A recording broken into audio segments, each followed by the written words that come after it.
তো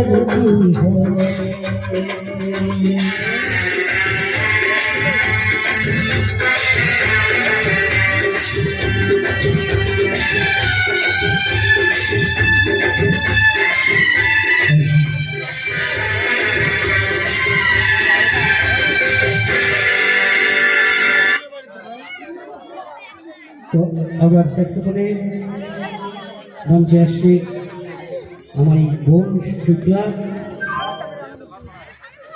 তো আজকে যে সোনামণির শুধু অন্নপ্রাশন উপলক্ষে আয়োজিত অনুষ্ঠান শ্রেষ্ঠা। আর থ্যাংক ইউ জানাই বিশেষ করে অসিতকে, বুনিয়াদপুরের আপনারা সকলেই চেনেন।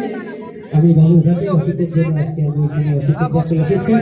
তো সব রকম গান হবে, নাচানাচিতে হবে, তো এবার মঞ্চে স্যাক্সোফোনে শুক্লা।